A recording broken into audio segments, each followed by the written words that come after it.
మంచిది. ప్రభు కృప మీకు తోడయుండును గాక. సరే, ఇదిను మనం నిగమకాండము 27వ అధ్యాయము మనం ధ్యానం చేసుకుందాం. మరి నిన్నటి దినం ముందు 26వ అధ్యాయాన్ని మనం అసంపూర్ణంగానే ముగించుకున్నాం. అది సంపూర్ణం అవడం మరి చాలా కష్టం, ఎందుకంటే చాలా సమయం కావాలి. అయినా కానీ నేను మీకు ఆ అధ్యాయంలో నుండి ఇంకా చెప్పవలసిన మాటలు మీకు నేను జ్ఞాపకం చేస్తాను. మొదటిగా ఒక ప్రశ్న వేసి ఈ యొక్క ధ్యానాన్ని ప్రారంభిస్తాను. అడగమంటారా? ప్రత్యక్షము గుడారము ఎందుకు? దేవుడు మనతో కలిసి నివాసం చేయటానికి, మనలోనికి వచ్చి వేయటానికి. దేవుడికి మహిమ కలుగును గాక. ఇది మర్చిపోమాకండి.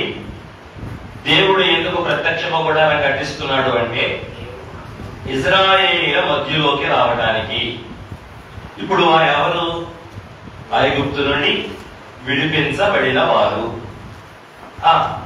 ఐగుప్తు నుండి విమోచించబడిన ప్రజలు, అరణ్య విశ్వాస ప్రయాణమును ప్రారంభించిన వారు, అంటే రక్షణ పొందిన వారు.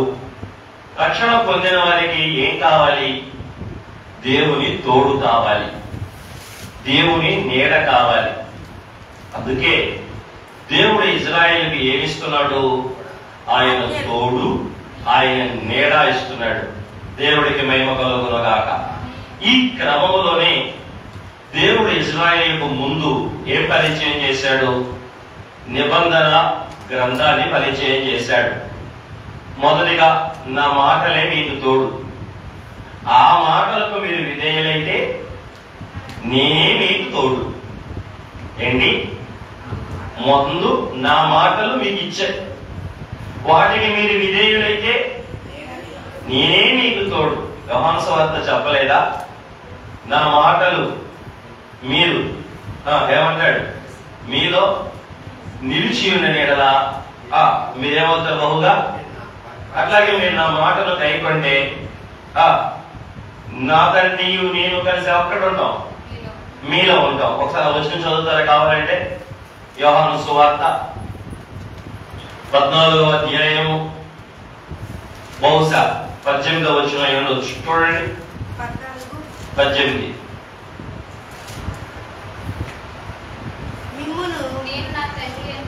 నేను నా తండ్రి యందును మీరు నా యందును నేను మీ యందున ఉన్నామని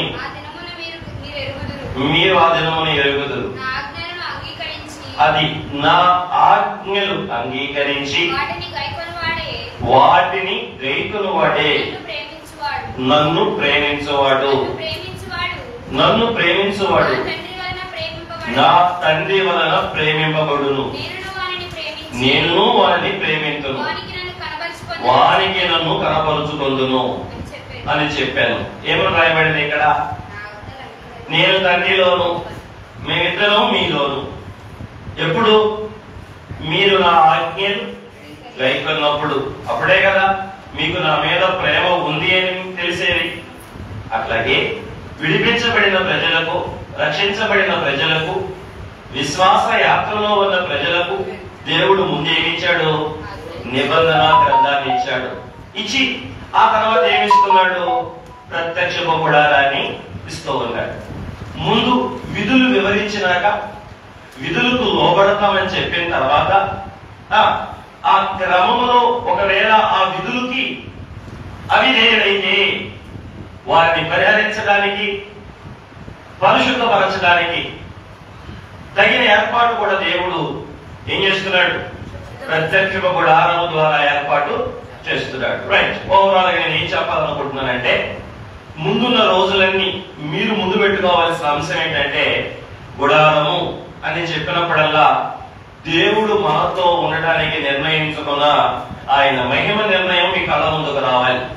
గుడారము అనేది ఎందుకు అంటే, దేవుడు ఇజ్రాయేలీలతో నివసించి వారి మధ్యలో ఉండి వారిని కాపాడటానికి, వారిని నడిపించడానికి. ఎక్కడికి? వాగ్దాన భూమికి. ఎక్కడికి?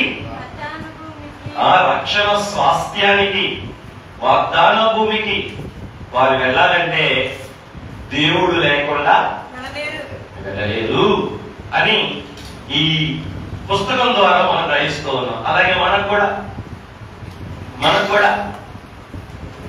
కూడా దేవుడు లేకుండా మనం కూడా ఎక్కడికి వెళ్ళలేం.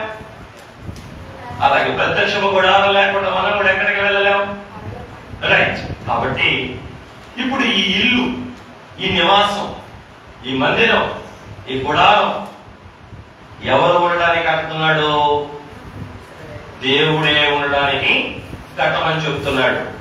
ఇప్పుడు దేవుడు ఉండబోయే ఇంటికి ప్లాన్ ఎవరు ఇస్తున్నారు? దేవుడే. మనం ఉండే ఇంటికి ప్లాన్ ఇంజనీర్ గారు ఇస్తారు. మరి మనం ఎంతో శ్రద్ధ తీసుకుంటాం, మనం ఎంతో ఆసక్తి కనబరుస్తాం, మనం ఎంతో ఆశపడతాం. మన ఇల్లు అలా ఉండాలి, ఇలా ఉండాలి, అలా ఉండాలి కదా. అట్లాగే ప్రజల్ని విమోచించే గృహం లేదా నివాసం, ప్రజలను దేవుడిలాగా మార్చే సహవాసం ఏది? ఈ ప్రత్యక్షము కూడా. అట్లాగే దేవుడు నిలిచి ఉండే పరిశుద్ధ స్థానం ఏది? ఈ పరిశుద్ధ ప్రత్యక్ష గుడారం. మరి ఆయన ఉండే ఇల్లు ఎలా ఉండాలంటారు? మన ఆలోచన సరిపోద్దంటారా? మన జ్ఞానం సరిపోద్దంటారా? అందుకే దేవుడి శ్రద్ధ తీసుకుని ఆయన ఉండబోయే ఇంటికి ప్లాన్ ఎవరిస్తున్నారు? కొలతలు ఎవరిస్తున్నారు? ప్రతి వస్తువుల గురించి ఎవరు చెప్తున్నారు? అంటే ఈ గుడారం ధ్యానం చేసేటప్పుడు మనం ఏ మనసుతో ధ్యానం చేయాలి? దేవుని మనసుతోనే ధ్యానం చేయాలి. అదంతా చెప్పడానికి నేను ఇప్పుడు చెప్పుకొస్తున్నాను. ఎందుకంటే ఈ గుడారం వేయమని చెప్పింది దేవుడే.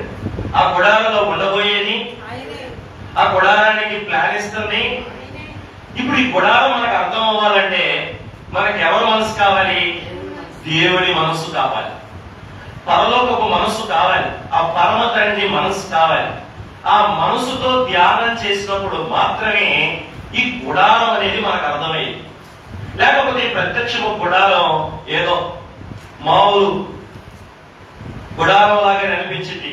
కానీ దేవుని మనసుతో, దేవుని కంటితో, దేవుని జ్ఞానంతో, దేవుని ఆత్మతో ఈ గుడారాన్ని కనుక మనం మనసు పెట్టి ధ్యానించినప్పుడు ఆ దేవుని చిత్తం ఏంటో ఈ గుడారం ద్వారా మనందరికి ఏమైంది? బయలుపడింది. చూడండి, ఒక విషయాన్ని దేవుడు చెప్తున్నాడంటే అది సామాన్యమైన విషయం కాదు, అది ఖచ్చితంగా అది గొప్ప విషయమే. కాబట్టి ఒక రోజు కాదు, 2 రోజులు కాదు, 40 దినాలు. ఎన్ని రోజులు? 40 దినాలు. దేని గురించి చెప్తున్నాడు? ఈ ప్రత్యేకమైన ఈ ప్రత్యక్ష గుడారాన్ని గురించి ఓ ప్రత్యేకమైన శ్రద్ధ పెట్టి ఆ గుడారాన్ని గురించే దేవుడు మోషే గారికి చెప్తున్నారు. కాబట్టి ఈ గుడార ధ్యానాన్ని ఆయన ఎలా మొదలు పెట్టాడు? ఫస్ట్ ఆయన అతి పరిశుద్ధ స్థలము నుండి మొదలుపెట్టి ఆవరణంతో ముగించాడు. ఇది అతి పరిశుద్ధ స్థలముతో మొదలు పెట్టాడు, ఇవాళ అధ్యాయంతో ఆవరణంతో ముగిస్తున్నాడు. ఇది దేవుడి దృక్పథం, ఇది దేవుడి మనస్సు. అంటే పరలోకపు దిక్కు నుండి మొదలుపెట్టి ఆ భూలోకపు దిక్కును ఏం చేస్తున్నాడు? ముగిస్తూ ఉన్నాడు. దేవుడికి మహిమ కలుగునగాక. ముందు రోజుల్లో మనం మానవులం కదా, మొదటి నుంచి మొదలెట్టి అతి పరిశుద్ధ స్థలంతో మన వివరాన్ని ముగించుకుంటాం, అది వేరే విషయం. కాబట్టి ప్రత్యక్ష గుడారాన్ని దేవుడు చెప్పే క్రమంలో మొదట దేని గురించి చెప్పాడంటే అతి పరిశుద్ధ స్థలం గురించి చెప్పాడు. తర్వాత పరిశుద్ధ స్థలం అంటే గుడారాన్ని గురించి చెప్పాడు. ఆ తర్వాత ఆవరణాన్ని గురించి చెప్పాడు. అది ఇవాళ అధ్యాయంలో మనం చూస్తాం. రైట్. ఇప్పుడు ఇంకొక మాట చెప్తారు. ఈ యొక్క ప్రత్యక్ష గుడారంలో ప్రతిదీ కూడా ఏమి చూపించిందని చెప్పాను? యేసు క్రీస్తు ప్రభువుని. అంటే మనిషిని విడిపించే విషయంలో, మనిషిని పరిశుద్ధపరిచే విషయంలో, మనిషిని రక్షించే విషయంలో, మనిషిని నీతిగా చేసే విషయంలో, మనిషిని పరిపూర్ణుడిగా చేసే విషయంలో, మనిషిని దైవమానవుడిగా చేసే విషయంలో, మనిషిని దేవుని యొక్క సమరూపంలోకి మార్చే విషయంలో ఈ గుడారములో ఉన్న ప్రతి ఉపకరణం కూడా ఉపకరించింది, సహకరించింది అని మనం ప్రతిబింబించింది అని మనం గుర్తించాలి. దేవుడికి మహిమ కలుగును గాక. ఇప్పుడు నేను చెప్పిన గుర్తున్నాయా? గౌరవ చెప్పాను. మానవుని యొక్క విమోచన, విడుదల, విమోచన, రక్షణ, పరిశుద్ధత, నీతి, తర్వాత నేను చెప్పాను సంపూర్ణత, దేవుని స్వరూప స్వభావాలు మనకు వచ్చేలాగా మనల్ని తీర్చిదిద్దే చక్కని కర్మాగారం ఈ ప్రత్యక్ష కూడా. అందుకే ఇందులో ఉన్న ప్రతి వస్తువు కూడా దేని కొరకు ఉపయోగపడతాయంటే ఇప్పుడు నేను చెప్పానే, మీకు సింపుల్ గా అర్థమయ్యేదని చెప్తా. ఒక పాపి పరిపూర్ణుడు అవడానికి, ఒక పాపి పరిపూర్ణుడు అవడానికి, ఒక మానవుడు దైవమానుడు అవడానికి, మట్టి మాంసం కలిగిన మనిషి మహిమ కలిగిన వాడిగా మార్పు చెందడానికి, భూలోక సహవాసంతో భూలోక నరుడు సహవాసం కలిగిన వాడు దైవ సహవాసంలోకి రావడానికి చక్కని సాధనం అని చెప్పే అమ్మా. ప్రత్యక్షపు గుడారమే సాధనము. ఇది దేవుని చిత్తం, ఇది దైవ క్రమం. అందుకే ఇది మనం చాలా శ్రద్ధగా మేము దృష్టి పెట్టి ధ్యానం చేయాలి. ఇందులో ఉన్న ప్రతిదీ కూడా ఎవరు చూపించిందన్నాను? యేసు ప్రభుల వారిని చూపించింది. రైట్, ఇప్పుడు మనం ధ్యానంలోకి వెళ్దాం.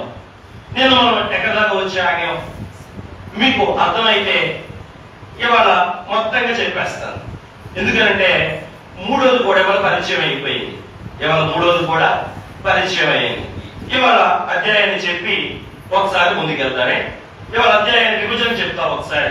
27వ అధ్యాయం 1 నుంచి 8 వచనాలు. 1 నుంచి 8 వచనాలు. ఇక్కడ మనకు ఇత్తడి దహన బలిపీఠము నిర్మాణాల గురించి చెప్పబడింది. నిర్గమకాండము 27వ అధ్యాయము 1 నుంచి 18 వరకు ఇత్తడి దహన బలిపీఠము చెప్పబడింది. ఓకేనా? 1 నుంచి 8 వచనాలు. రెండవదిగా మనం చూస్తే ఈ యొక్క ప్రత్యక్ష గుడారములోని ఆవరణము ఏంటి? ఆవరణము ఎట్లా కట్టుకోవాలో చెప్పబడింది. ఆవరణం అంటే ప్రహరీ గోడ. మన చుట్టూ ప్రహరీ గోడ ఉంది కదా, ఆ ప్రహరీ గోడ ఎలా కట్టాలి అనేది 27వ అధ్యాయం 9వ వచనం నుండి 21వ వచనం వరకు చెప్పబడింది.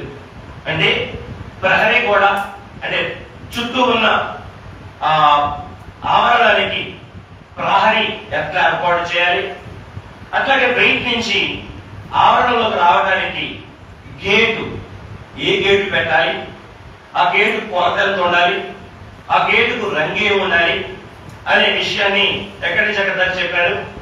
9వ వచనం నుండి 21వ వచనం వరకు చెప్పారు.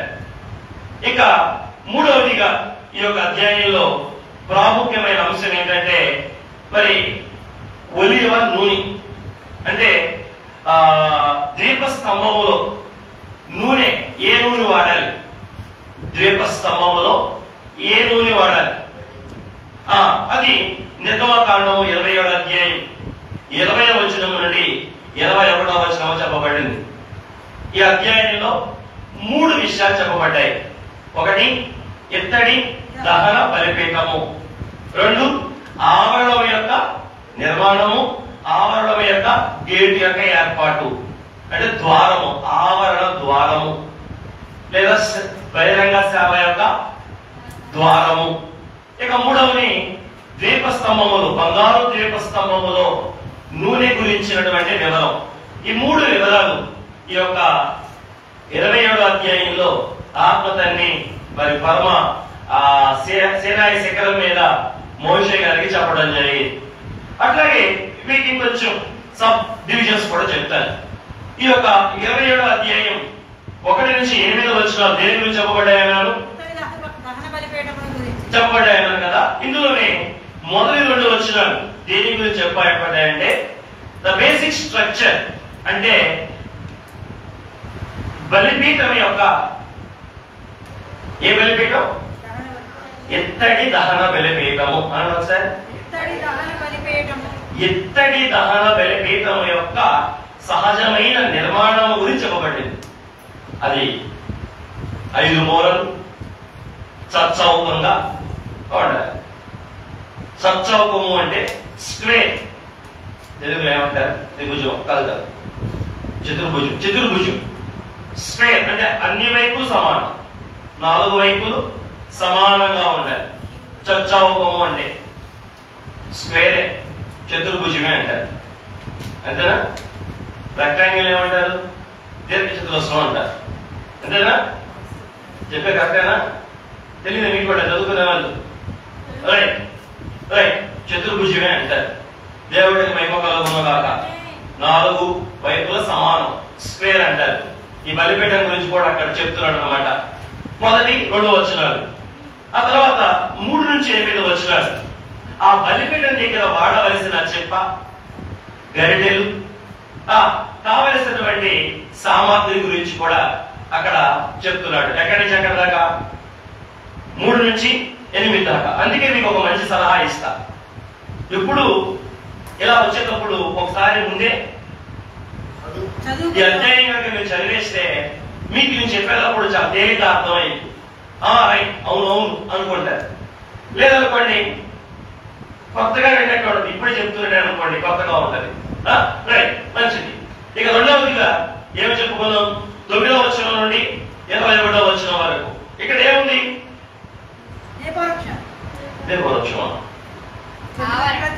ప్రత్యక్ష గుడారములోని ఆవరణం యొక్క కొలతలు. మొదటిగా 9వ వచనం నుండి 15వ వచనం వరకు చుట్టుకొలత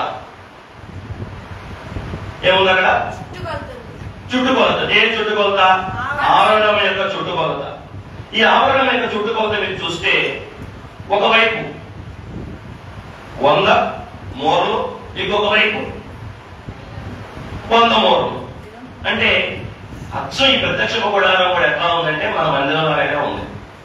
మన మందిరం ఏ దిక్కుకుంది? తూర్పు దిక్కుకుంది. ప్రత్యక్ష గుడారం కూడా తూర్పు దిక్కుకే ఉంది. ఇప్పుడు దీనికి 4 దిక్కులు చెప్పండి. తూర్పు, వెనక పడమర, ఉత్తరం, దక్షిణం. ఈ యొక్క దానికి కూడా ఉత్తరము దక్షిణము 100 మూరలు. ఎంత? 100 మూరలు. అట్లాగే తూర్పు పడమరలు 50 మూరలు. తూర్పు పడమరలు 50 మూరలు. ఇటు ఇటు ఎంత? ఉత్తర దక్షిణాలు 100 మూరలు అంటే 150 అడుగులు. ఈ బోరు 150 అడుగులు, ఈ బోరు 150 అడుగులు ఉన్నాయి. వెనక పక్క ముందు పక్క తూర్పు పడమరలు 50 మూరలు అంటే 75 అడుగులు. ఇదేంటి? ప్రహరీ గోడ. అదే ప్రహరీ. దేనికి? ప్రత్యక్ష గుడారం యొక్క ఆవరణం చుట్టూ ఎంత వారు ఉండాలి? అటు ఇటు 150 అడుగులు, తూర్పు పడమరలు 75 అడుగులు.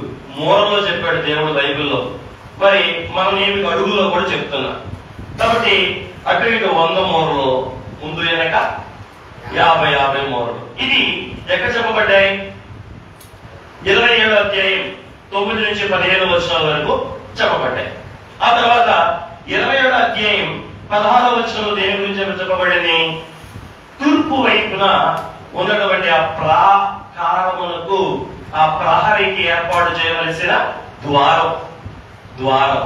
ఇప్పుడు మనం లోపల రావడానికి ఆ గేట్ ఉంది కదా, ఆ గేటు గురించి వివరం చెప్తున్నాడు. ఆ గేట్ ఎలా తయారు చేయాలి, దేంతో తయారు చేయాలి, ఏముంది అక్కడ ఉన్నాయా? ఒకసారి చదవండి. ఒక వచనమేగా, 16వ వచనం.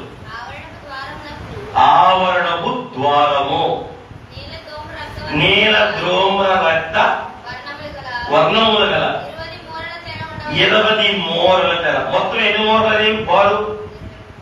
అది కాదు, ఆ తూర్పు వైపున ప్రహరీ ఎన్ని మూరలు? 50. అటు 50 ఇటు 50, రెండు పక్కల 50, అటు 100 ఇటు 100. ఇప్పుడు ఆ 50లో 20 మూరలు ఏముండాలట? ద్వారం ఉండాలి. 20 మూరలు ద్వారం. తర్వాత అయిపోయింది. అక్కడికి అది పేరిన సన్ననాలతో చిత్రకారుని పనిగా ఉండవలెను. దాని స్తంభములు 4, దాని దిమ్మలు 4, స్తంభాలెన్ని 4, దిమ్మలెన్ని 4. రైట్, అయిపోయింది అక్కడ. ఇక 17-18లో 17 నుంచి 19 వచనాల్లో కొన్ని ప్రత్యేకమైన వివరాలు. దేని గురించి అంటే ఈ చుట్టూ ఉన్న ఆవరణం యొక్క ప్రహరీకి గురించినటువంటి వస్తువులు వివరాలు అక్కడ చెప్పబడ్డాయి 17-19 వచనాల్లో. ఇక లాస్ట్ మనం చెప్పుకున్నాగా ఏం చెప్పుకున్నాం? అది దీపస్తంభంలో కావలసిన నూనె యొక్క తయారీ, నూనె యొక్క విధానం. 20 నుంచి 21 అయిపోయింది. ఈ అధ్యాయాన్ని ఏం చేశాను? మీకు ముక్కలుగా కట్ చేసి పెట్టాను. ఇప్పుడు మీరు ఇంటికి ఏం చేయాలంటే రైట్, ఇప్పుడు నేను మీకు ఒక్కొక్కటిగా చెప్పుకొచ్చే ప్రయత్నం చేస్తాను. ఓకేనా? రైట్, ఇవాళతో మందిరం గురించి చెప్పేశాడు ఆయన, అన్ని చెప్పేశాడు. మందిరం గురించి రేపు అధ్యాయంలో మందిరంలో పనిచేసే యాజకుల గురించి చెప్తాడు. రేపు 29 అధ్యాయం 28 అధ్యాయంలో మందిరంలో పనిచేసే దైవ యాజకుల యొక్క ప్రతిష్ఠితమైన వస్త్రముల యొక్క తయారీ అనే వివరం గురించి చెప్తాడు. ఇవాళ ఒకసారి వద్దాం. ఇప్పుడు ఈ ప్రత్యక్ష గుడారాల గురించి నేను మీకు చెప్తాను, మీరు శ్రద్ధగా వినాలి. ఈ ప్రత్యక్ష గుడారం 3 భాగాలు. ఎన్ని భాగాలు? మన జీవితంలో కూడా 3 భాగాలు ఉన్నాయి. 1 శరీరము, 2 ప్రాణము, 3 ఆత్మ. అట్లాగే మన జీవితంలో 3 దశలు ఉన్నాయి. బాల్యము, యవనము, వృద్ధాప్యము. లేదా వృద్ధాప్యానికి బదులు పెద్దలు అందాం. పెద్దలు, పిల్లలు, యవనులు, పెద్దలు. బైబిల్లో కూడా చిన్నపిల్లలు అని వాడారు యోహాను పత్రికలో యోహాను గారు. తర్వాత యవనస్తులు అనే పదాన్ని కూడా యోహాను గారు వాడారు. 3 పెద్దలు అనే పదాన్ని కూడా యోహాను గారు వాడారు. కాబట్టి ఈ ప్రత్యక్ష గుడారం కూడా మీకు అర్థమవుతుందో చెప్తున్నా. 3 మన దేవుడు కూడా 3గా మనకు కనపడతారు. తండ్రి, కుమారుడు, పరిశుద్ధాత్ముడు. తండ్రి, కుమార, పరిశుద్ధాత్మ. ఆయన కూడా ఏంటి? 3. మన శరీరాలన్నీ 3. మన జీవితంలో వచ్చే దశలేని 3. ఏంటి దశలు? పిల్లలు, యవనులు, పెద్దలు. అట్లాగే ఈ పరిశుద్ధమైన ప్రత్యక్ష గుడారంలో కూడా 3 భాగాలు ఉన్నాయి. 1 ఆవరణము. ఇది పిల్లలకు సూచన. పిల్లలకు అంటే రక్షించబడిన కొత్త అనుభవము కలిగిన వారిని బైబిల్ ఏమంటుంది? పిల్లలు అంటుంది. కొత్తగా రక్షించబడిన వారు. యోహాను 1:14లో ఏముంది? తాను ఎందరైతే రక్షిస్తారో, తాను ఎందరైతే అంగీకరిస్తారో వారందరికీ దేవుని పిల్లలు అవుటకు ఆయన అధికారం ఇచ్చెను అని రాయబడింది. పిల్లలు అంటే యేసుక్రీస్తు ప్రభువుని అంగీకరించిన వారు వచ్చే అనుభవం ఏంటంటే పిల్లల అనుభవం. పిల్లల అనుభవం అంటే బాల్యము. ఏంటి? బాల్యము. అలాగే మీరు అంతస్తు కూడా చూస్తే 30, 60, 100 దంతలు. పిల్లల అనుభవం 30 అనుభవం. అట్లాగే ఈ ఆవరణమే శరీరమునకు గుర్తుగా ఉంది. దేనికి? శరీరమునకు సాదృశ్యము. దేనికి సాదృశ్యం? శరీరానికి సాదృశ్యం. అట్లాగే పిల్లవానికి పిల్లవాని అనుభవానికి సాదృశ్యం, అంటే లేత అనుభవానికి సాదృశ్యం. అట్లాగే ఇంకేం చెప్పారు? ఇంకేం చెప్పుకున్నాం దీని గురించి? అంతస్తేమో 30 అంతల అంతస్తు. ఆవరణము ఇది అందరికీ కనపడుతుంది. అంటే ఇక్కడికి అందరూ రావచ్చు, ఇక్కడికి అందరూ రావచ్చు. ఇశ్రాయేలు రావచ్చు, అన్యులు రావచ్చు, ఎవరైనా రావచ్చు. ఎక్కడికి? ఆవరణంలోకి. ఇది అందరికీ సంబంధించింది. పాపము ప్రాయశ్చిత్తం చేసుకోవడానికి, ప్రాణమును దక్కించుకోవడానికి దేవుడు ఏర్పాటు చేసిన ఈ బలి ఏర్పాటులో ఈ దహించబడే ఈ ఇద్దరి బలిపీఠం దగ్గరకు వచ్చి తమ పాపములు ప్రాయశ్చిత్తం చేసుకోవడానికి ఎవరైనా ఎక్కడ దాకా రావచ్చు? ఆవరణలోకి రావచ్చు. అందుకే ఇది అందరికీ. ఇక్కడ అనుభవం కూడా ఏ అనుభవం అన్నాను? బాల్య అనుభవం, పిల్లల యొక్క అనుభవం. ఇంకా ఇంకేం చెప్పాను? శరీరమునకు గుర్తుగా ఉన్న సరే, నేను ఇన్ని చెప్తే మీకు గుర్తుండవు కదా, ఒకటి చెప్తే చాలేదు అవునంటారా? ఇన్ని చెప్తే పాదులు అవి మా బుర్రలోకి వెళ్ళవు, నాకు తెలుసు. మీకు ఒక్కటి చెప్పి అన్నిటిలో ఒక్కటి ఒక అనుభవం చెప్పుకోలేకపోతే సరిపోతుంది. నేను కొన్ని అనుభవాలన్నీ చెప్పేస్తే మీరు చెప్పడానికి ముక్కు పెట్టుకుని లేదు 0. అది ఒక అనుభవం చెప్తే ఒకటే ఇంటికి వెళ్తారు కదా. సరే, ఇక్కడి నుంచి ఒకటే చెప్తా. రైట్, దేవుడికి మహిమ కలుగును గాక. ఇప్పుడు ఆవరణం దాడతాం. మళ్ళీ మీకు ఉపకరణాలు చెప్తా. మొదటి భాగం ఏమనుకున్నాం?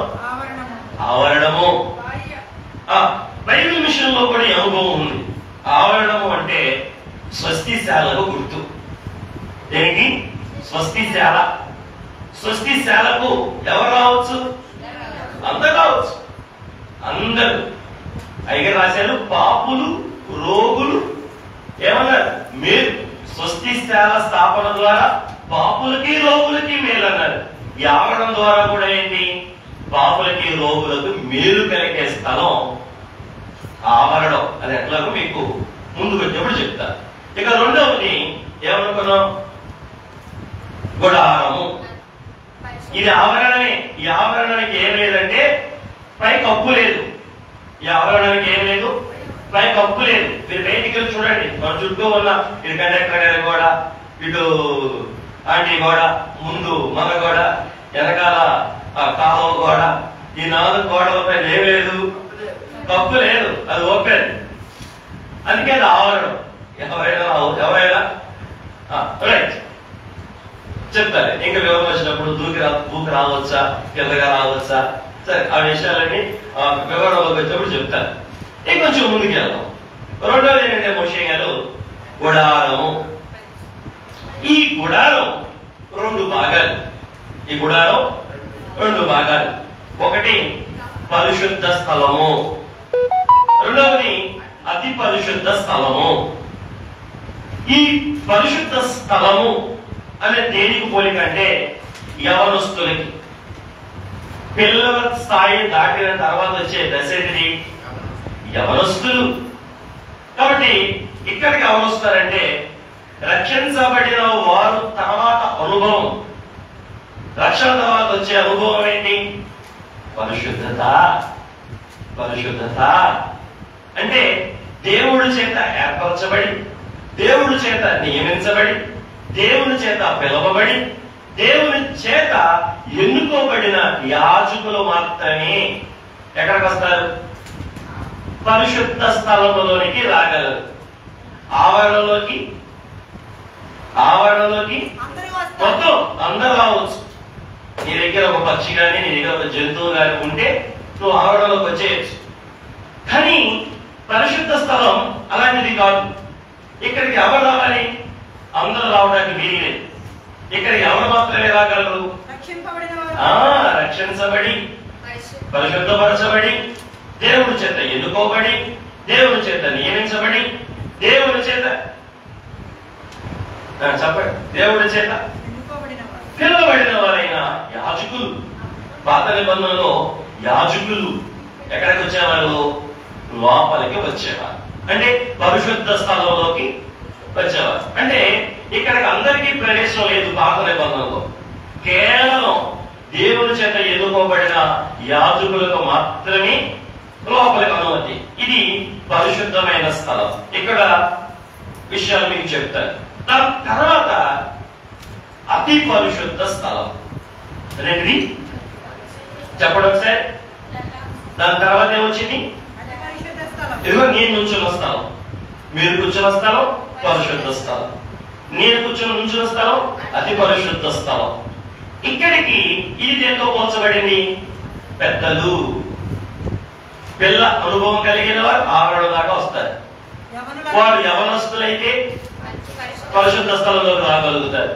వారు పెద్దలు కాగలిగితే, పరిపూర్ణులు కాగలిగితే వారు ఎక్కడికి వస్తారు? అతి పరిశుద్ధ స్థలానికి వెళ్తారు. ఇది ఎవరికి సాదృశ్యంగా ఉంది? ఎవరు అక్కడికి వెళ్తారు పాత నిబంధనలు అంటే? ప్రధాన యాజకుడు ఏడాదికి ఒక్కసారి మాత్రమే అతి పరిశుద్ధమైన స్థలంలోకి యోమ అనే పండగ మహాప్రాయశ్చిత్త దినం రోజు తన పాపములకు, సర్వ జనుల యొక్క పాపములకు పరిహారం కలిగించడానికి బలి పశువుల యొక్క రక్తమును తీసుకుని మందసం మీద ప్రోక్షించడానికి ఏడాదికి ఒక్కసారి మాత్రమే ప్రధాన యాజకుడు వెళ్ళగలిగే స్థలం అతి పరిశుద్ధమైన స్థలం. గర్భాలయము అంటారు చూసారా? ఆలయం ఒకటి, గర్భాలయం ఒకటి అంటారు. ఇప్పుడు ఇది ఏమవచ్చు మనం? గర్భాలయము. అతి పరిశుద్ధ స్థలం ఏంటి? గర్భాలయము. అక్కడ దేవుడు ఉండే స్థలం, అక్కడ దేవుని నివాస స్థలం, దేవుడు నిలిచే స్థలం, దేవుడు మనిషిని కలుసుకునే స్థలం. ఇది దేనికి సాదృశ్యంగా ఉంది? పెద్దకి. ఇది 100 దంతల అంతస్తు. ఇప్పుడు 30తో మొదలై 100 దంతలకి ముగింపు. మన ప్రయాణం కూడా ఇప్పుడు ఏమవ్వాలి? 30 కదా ఆగిపోవచ్చా? 60 కూడా ఆగిపోవచ్చా? 100 గారికి రావాలా వద్దా? అక్కడికి తీసుకురావడానికి దేవుడు ఏ పద్ధతి ఏర్పాటు చేశాడు? ఈ ప్రత్యక్షమ గుడారాన్ని ఏర్పాటు చేశాడు. మీకు అర్థమైనయా? ఇప్పుడు ప్రత్యక్షమ గుడారం ఎన్ని భాగాలు? 3 భాగాలు. ఏంటి ఆ భాగాలు చెప్పండి. అమ్మమ్మ వాళ్ళు చెప్తారు, చదువులు కూడా చెప్తారు. ఒకసారి చెప్పండి. మొదటిది ఏంటి? కోరండి. వదిలేశారా? వదిలేశారు నాయన, అప్పుడే వదిలేశారు నాయన. నేను ఇంకా వదలేదు, ఏం వదిలేశారు అప్పుడే. ప్రత్యక్షము గుడారము 3 భాగాలు. ఒకటి ఆవరణము, 2 పరిశుద్ధ స్థలము, 3 అతి పరిశుద్ధ స్థలము. ఓకేనా? ఆవరణము 30 దంతలు, పరిశుద్ధ స్థలం 60 దంతలు, అతి పరిశుద్ధ స్థలం.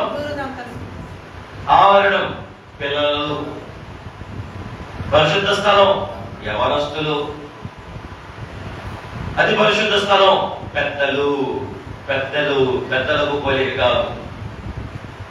ఆవరణం స్వస్తిశాల, పరిశుద్ధ స్థలం ఆదివార ఆరాధన మందిర ఆరాధనకు గుర్తు పరిశుద్ధ స్థలం. అతి పరిశుద్ధ స్థలం సన్నిధి సహవాసం. బైబిల్ విషయంలో కూడా ఉన్నాయి 3. ఏంటిది? ఆవరణం అందరూ రావచ్చు, స్వస్తిశాలకి అందరూ వస్తారు కూడా.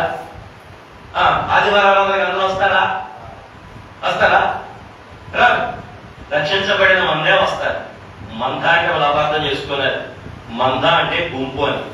మంద అంటే దేవుని మంద, అంటే దేవుడు కాపరైతే మనం మంద. రక్షించబడిన మంద మాత్రమే ఈ దొడ్డిలోకి వచ్చింది. మరి అందులో వస్తారా? మూడవది అతి పరిశుద్ధ స్థలం. ఇది దేనికి గుర్తున్నాను? దైవ సన్నిధి. మరి మందిరంలోకి వచ్చిన వాళ్ళు అందరూ దైవ సన్నిధిలోకి వెళ్తున్నారా? ఇదే ప్రశ్న.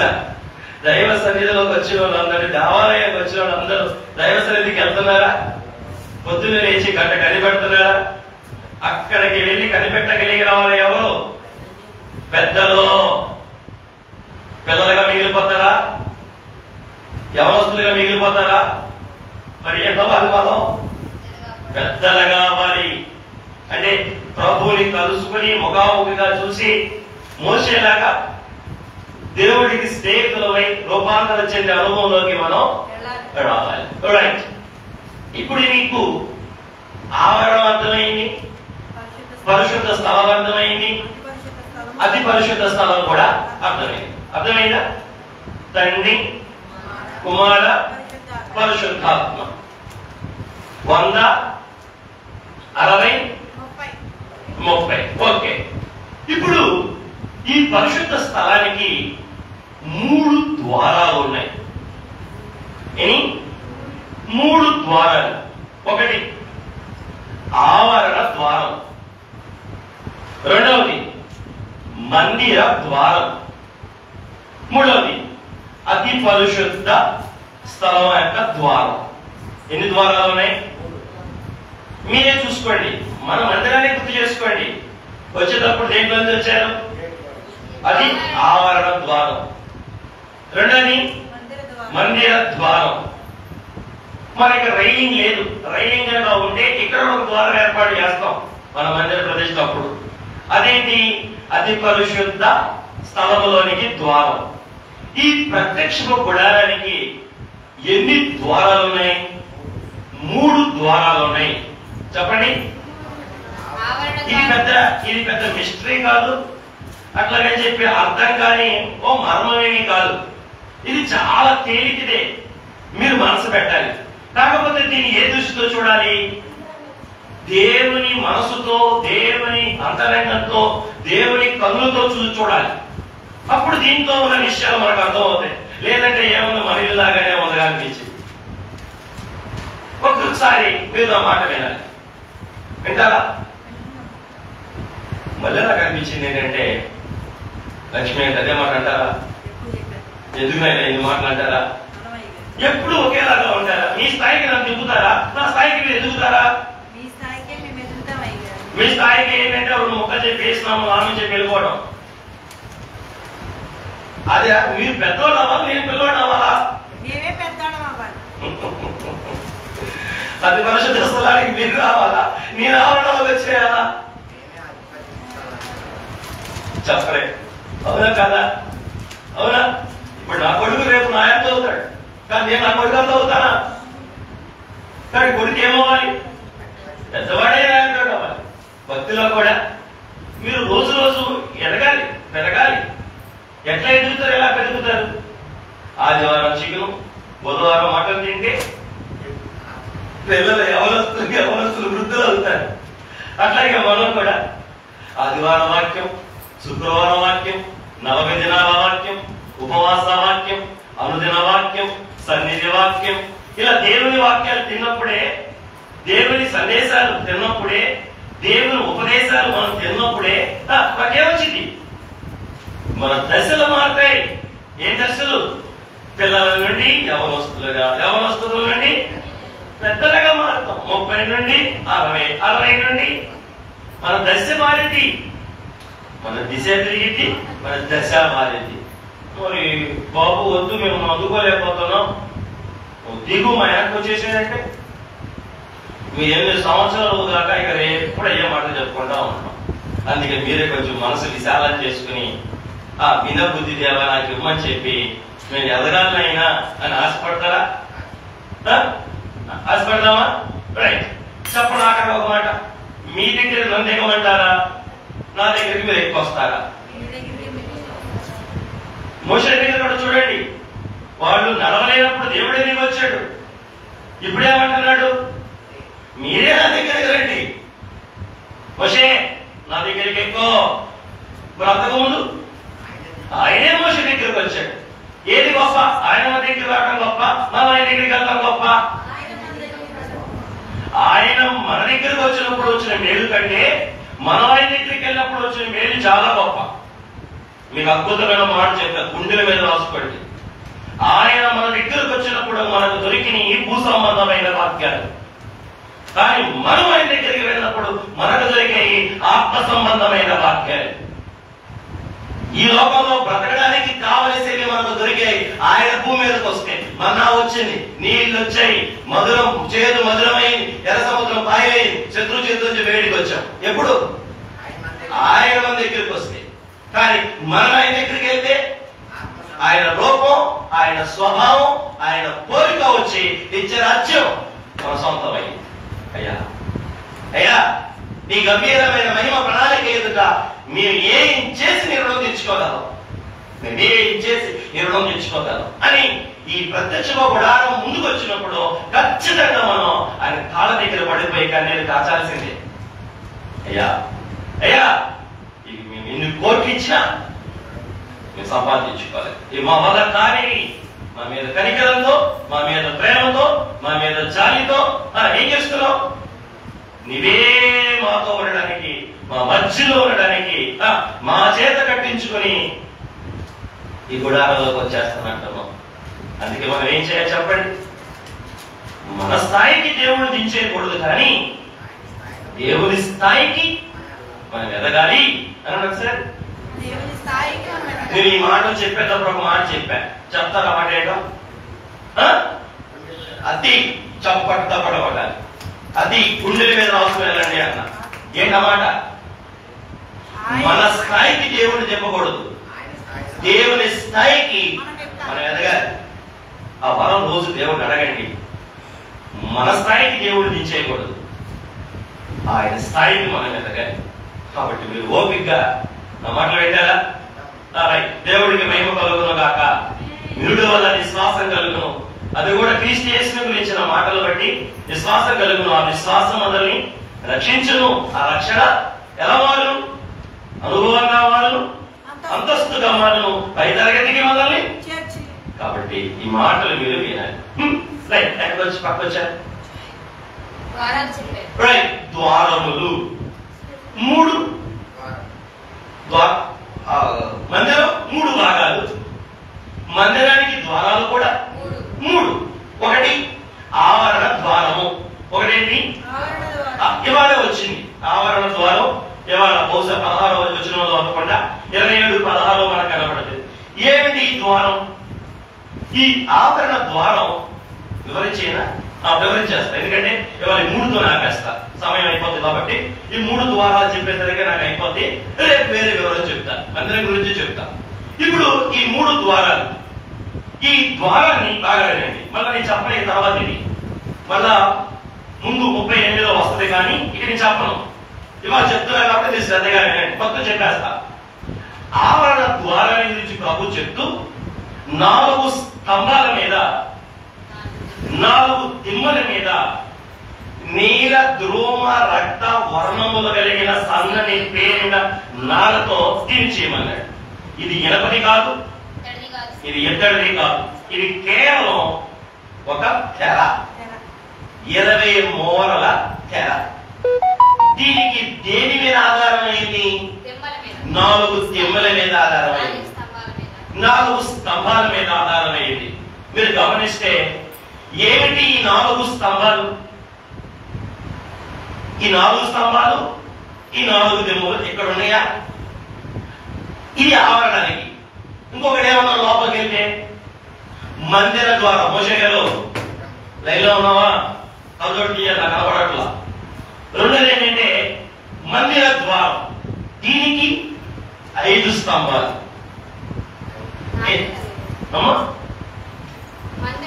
ఆ మందిర ద్వారానికి 5.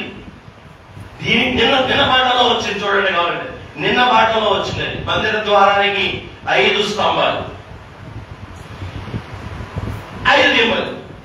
ఓకే, లోపల ఉంది అతి పరిశుద్ధ స్థలానికి ద్వారం, 4 దిమ్మలు, క్షమించండి 4 స్తంభాలు, 4 దిమ్మలు. మూడింటికి ఏమున్నాయి? స్తంభాలు ఉన్నాయి, దిమ్మలు ఉన్నాయి. మూడింటికి 3 తెరలు. పేటదానికి నీల ధ్రువ రక్తవర్ణములు కలిగిన పేర సదన నార. మందిరం లోపలికి వెళ్ళే తెరకు కూడా నీల ధ్రువ రక్తవర్ణములు కలిగిన సాధన పేరు నార. కానీ అతి పరిశుద్ధ స్థలములోకి వెళ్ళే దానికి మాత్రం నీల ధ్రువ రక్తవర్ణములతో సదన పేరు నారతోనే రాయబడుతుంది. కానీ దాని మీద కెరూబులతో చేయబడుతుంది. ఈ రెండింటికి ఉండదు, లోపదానికి మాత్రమే ఉండదు. నేను ముందు స్ట్రక్చర్ చెప్తున్నా, తర్వాత ఆత్మీయార్థం కూడా చెప్తా. ఇది నిర్మాణం. వీటి యొక్క భావాలేంటి ముందు నేను ఫిజికల్ గా చెప్పాను, భౌతికమైనవి చెప్పాను. ఇప్పుడు ఆత్మీయమైన స్పిరిచువల్ మీనింగ్ చెప్తా. రండి. బయట ఉన్న ఈ 4 దిమ్మలు, ఇంకొకటి చెప్తాను. ఇది కూడా గుర్తుపెట్టుకోండి. ఈ ప్రత్యక్ష గుడారం ఏ దిక్కును వేయబడింది? తూర్పు దిక్కున వేయబడింది. ఏంటి తూర్పు? ఏంటి అసలు తూర్పు? ఎందుకు తూర్పుకి వేశాడు? దేవుడి ఉద్దేశం ఏంటి? మనుషులందరికీ ఉన్న సహజమైన అలవాటు. వీళ్ళు ఎక్కడి నుంచి వచ్చారు? ఐగుప్తు నుంచి వచ్చారు. ఎక్కడి నుంచి వచ్చారు? ఐగుప్తు నుంచి వచ్చారు. ఐగుప్తులో వీళ్ళు ఏం చూసి వచ్చారు? ఏమి నేర్చుకుని వచ్చారు? ఏమి చేసి వచ్చారు? మహావాడికి పట్టాలి. ఐగుప్తీయుల యొక్క ఆరాధ్య దైవము సూర్యుడు రా అంటారు. అక్కడ మన దేశంలోనే కాదు, అన్ని దేశాల్లో, చాలా దేశాల్లో ఉన్న అలవాటే. ఏంటి అలవాటు? సూర్యుడిని దేవుడిగా ఎంచడం, సూర్య నమస్కారాలు చేయటం. ఏంటి? ఇప్పుడు చూసారా మీరు? సూర్య నమస్కారాలు చేయటం, ఉదయాన్నే లేచి సూర్య నమస్కారాలు చేయటం. ఈ ఇజ్రాయేలీలు కూడా ఐగుప్తులో ఉండి ఏమి చూసి వచ్చారు? ఏమి నేర్చుకుని వచ్చారు? ఏమి చేసి వచ్చారు? చెప్పరే, దండం పెడతావు. అది చిన్నాడు వేయలే కానీ పెద్దవాడు చెప్తావు, నీ స్టైల్లో చెప్తావు. మా వాడు అయిపోయి చెప్పట్లేదు. కొంచెం పిచ్చ స్టైల్లో చెప్తుంది ఆ మాటలే. దండం పెడతామంట. మరి మీరు అయిపోయి చెప్పకపోతే అట్లా పోదు కదా. నీ స్టైల్లో నువ్వు చెప్పాలి. పిల్ల స్టైల్లో చెప్పింది. మీరు పెద్దలయ్యారు, పెద్దలు చెప్పకపోతే ఎట్లా? సన్నిధిపరులు కూడా ఏమో చేయగలరు. నమస్కారాలు చేశారు. ఇప్పుడు దేవుడు ఈ మందిరాన్ని ఎదేమన్నాడు? తూర్పు వైపుకి వేయమన్నాడు. ఎందుకు? నేను చెప్తా. వీళ్ళకి ఇంతవరకు వీళ్ళ మొఖాలు ఎటు చూపించారు? తూర్పు వైపున సూర్యుడికి చూపించారు. మరి దేవుడికి ఏం చూపించారు? వెనక భాగం చూపించారు. ఇప్పుడు దేవుడు ఇట్ట తిప్పాడు. సూర్యుడికి ఏం చూపించారు? ఇప్పుడు అది సూర్యుడికి వెనక భాగం చూపించి దేవుడికి ముందు భాగం చూపించడానికి దేవుడు మందిరాన్ని ఏం చేయమన్నాడు? దేవుడు సూర్యుడు కాదు, దేవుడు నేను. విడిపించేది సూర్యుడు కాదు, విడిపించేది నేను. నరకం తప్పించేది సూర్యుడు కాదు, నరకం తప్పించేది నేను. సృష్టికర్త అతను కాదు, సృష్టికర్త నేను. అంటే ఏమిటిది? ఒక మనిషి పుట్టేటప్పుడు భూలోకానికి వచ్చేటప్పుడు కూడా ఎలా వస్తాడో తెలుసా మీకు? మీకు తెలుసా? ఆడపిల్లలే మీకు బహుశా తెలియదేమో. మీరు బిడ్డలు కనేటప్పుడు బిడ్డ బయటకు వచ్చేటప్పుడు ఇగో ఎలా వస్తాడు బయటికి? ముఖం కింద పట్టుకుని వెన్ను పైకి చూపిస్తూ ఎలా వస్తాడు బిడ్డ బయటికి. మీకు మీరు చూడకపోయినా పశువులు మేపే వాళ్ళైతే పశువును కూడా చూడండి. అవైనా 2 కాళ్ళ మీద తలకాయ పెట్టుకుని ఇలా దీనాల కింద చూస్తే దించి అవి కూడా. అంటే భూమిని చూస్తూ దేవుడికి ఏం చూపిస్తాం? వెన్ను చూపిస్తాం. అదే తిరుగుబాటు. మారు మనస్సు అంటే అర్థం ఏంటంటే లోకానికి వెన్ను చూపిస్తూ దేవుడికి ముఖం చూపించడమే మారు మనస్సు. దేవుడికి ముఖాన్ని చూపిస్తూ లోకానికి వెన్ను చూపించడమే మారు మనస్సు. అంటే అంతకుముందు లోకానికి ముఖం చూపిస్తూ దేవుడికి వెన్ను చూపించేవారు. అంటే దేవుడికి అవిధేయంగా ఉండేవారు, అతిక్రమంగా జీవించేవారు, లెక్కలేని స్థితి ఆయనంటే ఎవరు నాకు తెలియదు అనేవారు, ఎదురుగా ఉండేవా అన్ని అనేవారు. అందుకే దేవుడు ఇప్పుడు ఏం చేస్తున్నాడు? తూర్పు వైపున ఎందుకు వేయమన్నాడు? వాళ్ళ దిక్కు దేవుడి తిట్టు తిప్పి వెనక తట్టు చూడకుండా దేవుడి తట్టు తిరగడానికి. ఇది దేని గుర్తుగా ఉందంటే, ఒక వ్యక్తి మారు మనసు పొందాలంటే ఏ దిక్కుకు తిరగాలి? దేవుడి దిక్కుకు తిరగాలి. ఏ దిక్కు నుండి? తూర్పు దిక్కు నుండి, లోకపు దిక్కు నుండి. ఏ దిక్కు నుండి? తూర్పు దిక్కు అంటే లోకపు దిక్కు నుండి. ఓకేనా? తూర్పు తిరిగి అన్నం పెట్టరా అంటారు. అరే ఇప్పుడు ఏం చేయమంటారు? నన్ను మోసం జరిగిపోయింది ఏమంటారు? తూర్పు తిరిగి 7 ఏం చేస్తా? తూర్పు తిరిగి అన్నం పెట్టారు. సామెత అప్పుడప్పుడు పల్లెటూరులో అంటారు, మరి జరిగింది ఏం చేసి తూర్పు తిరిగి అన్నం పెట్టారు అంటారు. అంటే లాస్ అయ్యావని. ఇప్పుడు దేవుడు అంటాడు, తూర్పు తిరిగి కాదు దండం పెట్టాల్సింది, నా వైపు తిరిగి దండం పెట్టు.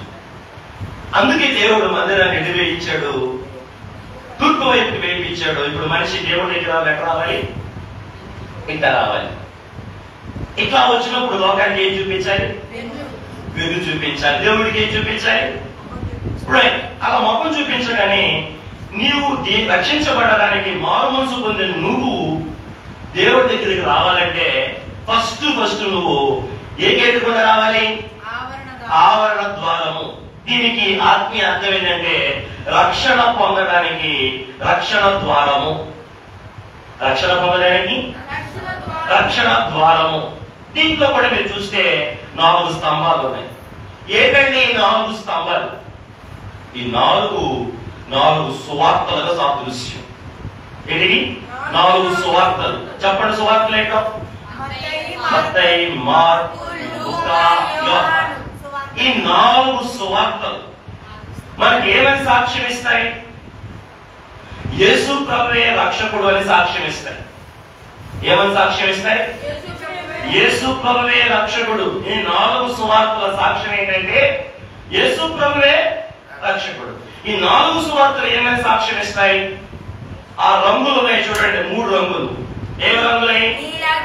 నేను పైనుంచి వచ్చిన వాడు, దేవుని దగ్గర నుంచి వచ్చిన వాడు అని సువార్తలు సాక్ష్యం ఇస్తాయి. ఈయన లోక పరిపాలకుడు, లోకములకు రాజు అని సాక్ష్యం ఇస్తాయి. ఈయనే మనందరి పాప క్షమాపణ కొరకు సిలువలో చనిపోవడానికి వచ్చిన వాడు, చనిపోయిన వాడు అని కూడా ఈ 4 సువార్తలు సాక్ష్యం ఇస్తాయి. ఈ 4 సువార్తలు సాక్ష్యం ఇస్తాయి. దేవుడికి మహిమ కలుగును గాక, ప్రభునామానికి మహిమ కలుగును గాక. ఆయన రాజు అని, ఆయన యాజకుడని, ఆయన ప్రవక్త అని. ఏం చెప్పండి? ఆయన రాజు, ఆయన ప్రవక్త, ఆయన యాజకుడు అనే విషయాన్ని కూడా ఈ సువార్తలు ఏం చేస్తాయి? సాక్ష్యం ఇస్తాయి. కాబట్టి ఎవరైనా ప్రభు దగ్గరికి వెళ్ళాలంటే రక్షణ పొందడానికి ఆధారం ఏంటంటే క్రీస్తు యేసుని గురించిన సువార్త. ఏంటి? మీకు వచనం కావాలా? ఎఫెసీ పత్రిక 1వ అధ్యాయంలో ఇదే వివరం మనం చూడవచ్చు. ఎఫెసీ పత్రిక ఒకసారి చదవండి. ఎఫెసీ పత్రిక 1వ అధ్యాయం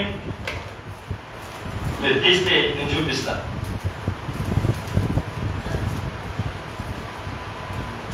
కింద చూడ చదవండి. ఫస్ట్ అదే కావాలి. ఎన్నో వచనం? 13వ వచనం. 1వ అధ్యాయం 13వ వచనం. మీరును సత్యవాక్యము అనగా అదిగోండి రక్షణ సువార్తను విని క్రీస్తునందు విశ్వాసం. చూడండి, రక్షణ సువార్త. ఏంటి రక్షణ సువార్త? యేసు ప్రభువే పై నుంచి వచ్చాడు. యేసు ప్రభువే మన పాప విమోచకుడు. యేసు ప్రభువే మన కొరకు ప్రాణం పెట్టి చనిపోయాడు. యేసు ప్రభువే దేవుడికి మనకు మధ్యవర్తి అని చెప్పేదే రక్షణ సువార్త. ఈ సువార్త ఎక్కడ ఉన్నది? 4 సువార్తల్లో ఉంది. ఏ సువార్తలై? మత్తయి సువార్త, మార్కు సువార్త, లూకా సువార్త. ఆ సువార్తల్లో ఉన్న మాటలు వినకుండా మనం ఎవ్వరు ఇక్కడ లేవు. ఏ సువార్తికుడు చెప్పినా ఆ సువార్తలోని మాటలే చెప్తారు. ఎవరి గురించి? యేసు క్రీస్తు ప్రభుని గురించి. ఆ సువార్త మనం వినడం ద్వారా మనకేం కలిగింది? విశ్వాసం కలిగింది. రక్షణ కలగల, విశ్వాసం కలిగింది. వినడం వల్ల ఏం కలిగింది? ఏమి వినడం వల్ల? ఈ సువార్తకి ఏముంది? రక్షించే శక్తి ఉంది. ఎవరు చెప్పారు ఈ మాట? అపోస్తలుడైన పౌలు గారి గలతీ పత్రికలో, రోమా పత్రికలో, రోమపత్రికలో చెప్పాడు. ఏమని? రక్షించుటకు సువార్త. ఒక్కసారి దీన్ని మొదలెట్టే రోమపత్రిక. మొదట యూదుడికైనా గ్రీసు దేశస్థుడికైనా సువార్త చెప్పుటకు నేను సిగ్గుపడేవాడని కాదు. సువార్త రక్షించుట దేవుని శక్తి. మొదలెట్టేది పైన ఇరుపక్క అది ఎన్నో వచ్చిన నీతిమంతుడు ఎన్నో వచ్చిన 16వ వచనం చదువు. సువార్తను గురించి నేను సిగ్గుపడేవాడని కాను, ఏలైనగా మొదట యూదుడికి గ్రీసు దేశస్థుడికి కూడా రక్షణ కలగ చేయుట అది దేవుని శక్తి. దేవుడికి మహిమ కలుగును గాక. సువార్త ఏంటట? దేవుని శక్తి. ఏ విషయంలో? విన్న వ్యక్తి యొక్క జీవితములో రక్షణ కలగ చేయడానికి శక్తి కలిగిందేని సువార్త. ఏ సువార్త? యేసుక్రీస్తుని గురించిన సువార్త. ఈ సువార్త ఎక్కడుంది? మత్తయి, మార్కు, లూకా, యోహానులో ఉంది. దేవుని పిల్లలారా, ఈ 4 స్తంభాలు దేనికి సుదృశ్యంగా ఉన్నాయి? 4 సువార్తలకు సాదృశ్యంగా ఉన్నాయి. ఓకేనా? ఓకేనా? అర్థమైందా? దేవుడికి మహిమ కలుగును గాక. కింద దిమ్మలు ఉన్నాయే, దిమ్మ ఏంట? దిమ్మ ఏ బిల్డింగ్ కైనా ఏముండాలి? దిమ్మ ఉండాలి. అదే ఏంటి? బేస్. బేస్ పునాది. ఏంటి పునాది వేసావుగా 4 బిల్డింగ్లు కట్టచ్చు. అంత మందంగా వేశారు. ఎందుకు? స్ట్రాంగ్. తర్వాత వాళ్ళు మనం కాకపోతే తర్వాత పిల్లలు వేసుకుంటారు. ముందు ఏది గట్టిగా ఉండాలి? పునాది. ఈ సువార్తలకి పునాది ఎవరు? యేసుక్రీస్తు ప్రభువే. అంటే ఈ 4 సువార్తల మీద మనం ఏముంచాలి? నమ్మకం ఉంచాలి. ఏముంచాలి? ఆ దిమ్మలు విమోచనకు, విడుదలకు గుర్తుగా ఉంది కాబట్టి మనం ఏం చేయాలి? విశ్వాసం ఉంచాలి. ఏం చేయాలి? విశ్వాసం ఉంచాలి. విశ్వాసంతో ఆ దిమ్మలు ఏం చేసినాయని పట్టుకున్నాయి, నిలబెట్టబడ్డాయి. అట్లాగే మనం కూడా ఈ సువార్తలను విని ఆ సువార్తలను విశ్వసించినప్పుడే మనకి ఏం కలిగింది? రక్షణ.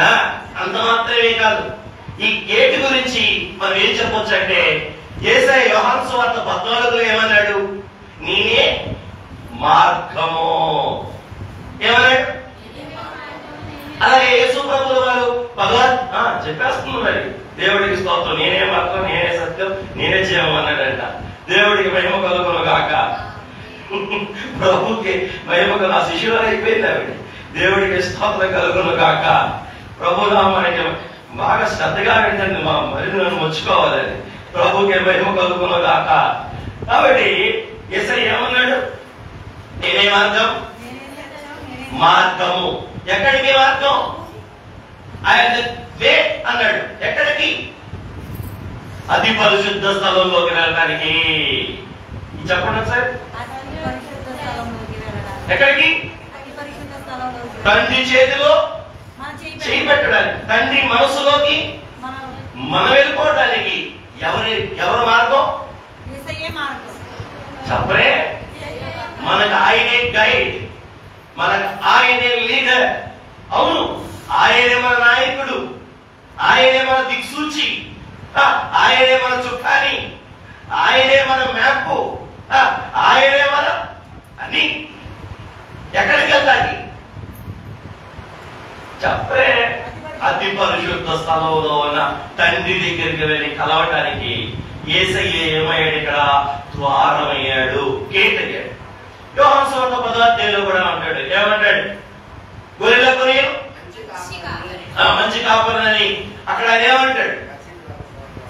యోహాను సువార్తలో మాట ఉండదు, అది దాంట్లో ఉంటుంది. కీర్తన 23లో ఉంటుంది. యోహాను సువార్త 10వ అధ్యాయం. అది జీవము కలుగు. పైన చూడండి. నేను గొర్రెలకు మంచి కాపరిని. మంచి కాపరి గొర్రెల కొరకు తన ప్రాణం పెట్టును. జీతగాడు గొర్రెల కాపరి కాడు కనుక గొర్రెలు తనని కానందున తోడేలు వచ్చి చూచి గొర్రెలను విడిచిపెట్టి పారిపోవును. తోడేలు ఆ గొర్రెలను పట్టి చెదరగొట్టును. జీతగాడే కనుక. 7వ వచనం. కాబట్టి యేసు మరలా వారితో ఇట్లనెను, గొర్రెల పోవు ద్వారమును నేనే. నాకు ముందు వచ్చిన వారందరూ దొంగలను. ఏమన్నాడైనా? నేనే ద్వారమును. ఇప్పుడు ఈ రక్షణ ద్వారం ఎవరు? యేసు ప్రభువు. ఎవరైనా దేవుడి దగ్గరికి వెళ్ళాలంటే ఏ ద్వారం గుండా వెళ్ళాలి అంటే ఈ యేసయ్యని నమ్మండి అని సువార్త చెప్తున్నాయి. సువార్త ఏం చెప్తున్నాయి? యేసయ్యని నమ్మండి. ఎందుకు? నీ మీద ఉన్న పాపం పోవడానికి, నీ మీద ఉన్న శాపం పోవడానికి, నీ మీద ఉన్న మరణం పోవడానికి, నీ మీద ఉన్న పాతాళం పోవడానికి, నీ మీద ఉన్న నరకం పోవడానికి ఏకైక మార్గం ఈయనే. ఈయన నమ్మండి. ఆయనే మన ద్వారం. ఆయన గుండా లోపలికి వెళ్ళాలి. లోపలికి ప్రవేశించాలంటే ఏ లోపలికి? ఆవరణం లోపలికి ప్రవేశించాలంటే ఎవరిని నమ్మి లోపలికి వెళ్ళాలి? యేసు ప్రభువునే నమ్మాలి. ఏం చేయాలి? ఇందాక నేను చెప్తానన్న వివరంలో చాలా మంది ఏమో ప్రయత్నం చేస్తారంటే మేము ఊరికి వెళ్తామంటారు. ఎందుకంటే చుట్టూ ఏముంది? మేము పైగా వెళ్తాం, కొంచెం కిందగా వెళ్తామంటారు. నువ్వు పైగా వెళ్తాం కానీ కిందగా వెళ్తాం లేదు. ఎందుకంటే ఇది 5 మూరలు. అంటే మీకు అడుగులో చెప్పనా? 7 అడుగులున్నారు ఎత్తు. అంటే ఇంచుమించు ఆ గడియారం దాకా అంత ఎత్తు. ఇప్పుడు నేను 6, ఒక అంగుళం తక్కువ, 7.5 అడుగులు ఎత్తు ఉంటుంది. ఇది చుట్టూ ప్రహరీ. మరి ఉరకడానికి అవకాశం లేదు. కింద నుంచి దూరడానికి కింద క్లోజ్డ్, పైన ఎత్తు. ఎవరైనా ఆవరణలోకి వెళ్ళాలంటే ఒకే ఒక ద్వారం. ఆ ద్వారం యేసయ్యా అని నీకు రాపేశాయి. ఈ ద్వారం ద్వారా అయిపోయింది వాడ. రేపు వేరే ద్వారా చెప్పుకుందాం. ఆ ద్వారం ఎవరు చెప్పండి? ఊరకడానికి లేదు, కింద నుంచి దూరడానికి లేదు. ఎవరైనా తమ పాపాలు పరిహరించుకోవాలంటే, శాపాలు పరిహరించుకోవాలంటే ఏంటంటే ఆపట్టేది ఉండవండి. అక్కడ ఇప్పుడు అక్కడ అయిపోయింది, సమయం అయిపోయింది. దేవుడికి స్తోత్రం. ఒకటే ద్వారం. ఆ కష్టాలన్నీ ఆపట్టలేదు అనుకోమాకండి. ఒక్క నిమిషం ఒకసారి. ఎక్కడానికి లేదు, ఎక్కడానికి లేదు, కొరకడానికి లేదు, దూరడానికి లేదు. మరి ఏం చేయాలి? ఎవరైనా నీవు రక్షించబడాలనుకుంటే, నీ పాపానికి పరిహారం పొందుకోవాలనుకుంటే, దేవుని దగ్గరకు వెళ్ళి సహవాసం చేయాలనుకుంటే నీకు ఒకే ద్వారం. ఆ ద్వారం ఎవరు? యేసు ప్రభువు అని మనకి ఈ గేట్ చెప్తుంది. ఈ గేట్ చెప్తుంది. మరి మనం నమ్మాము. మరి మన పిల్లల సంగతి ఏంటి? మనం నమ్మాము మన అల్లుడు సంగతి ఏంటి? మనం నమ్మాము మన తోబుట్టుల సంగతి ఏంటి? మనం నమ్మాము మన అయిన వాళ్ళ సంగతి ఏంటి? అయ్యా, మా వాళ్ళను కూడా నీ కుమారుడిని యేసు నమ్మేటట్టు చేయనైనా అని మనందరం ఏం చేయాలి? వేరే వేరే మార్గాల్లో చాలా మంది మోక్షానికి వెళ్ళబడే ప్రయత్నాలు చేస్తున్నారు. ఆ మార్గాలు ఎక్కడ తీసుకెళ్ళాం? మోక్షానికి తీసుకెళ్ళలేదు. మోక్షానికి వెళ్ళాలంటే ఏం అర్థం కూడా రావాలి? ఏ జనమైనా, ఏ జాతి అయినా, ఏ దేశమైనా, ఏ కాండమైనా, ఏ లింగం కలిగిన వాడైనా చెప్పే ఎటు రావాలి? యేసు క్రీస్తు అనే ద్వారం గుండానే ప్రవేశిస్తే మోక్షానికి పోగలడు. లేని క్షణంలో మోక్షం అనేది అసాధ్యం. ఎక్కే అవకాశం లేదు, దూరే అవకాశం లేదు. అంత బలవంతంగా వెళ్ళాల్సిన అవసరం కూడా లేదు. దేవుడు ఏం ఏర్పాటు చేశాడు మనకి? యేసు ప్రభు ద్వారా స్పష్టమైన మార్గాన్ని మనకు ఏర్పాటు చేశాడు అని చెప్తుంది ఈ ప్రత్యక్ష గుడారంలోని గేటు. ఆ గేటు కింద పయనించి పిల్లలమై, యవనులమై, పెద్దల వరుసకు పరిపూర్ణమై వాక్యం ఆత్మతండ్రి మనందరికి దయచేయను కాక. కళ్ళు మూసుకోండి, ముఖ్యం ప్రార్థన చేసుకుందాం. అరే ధ్యానం చేసుకుని ముగింపులోకి వెళ్దాం. ప్రార్థన.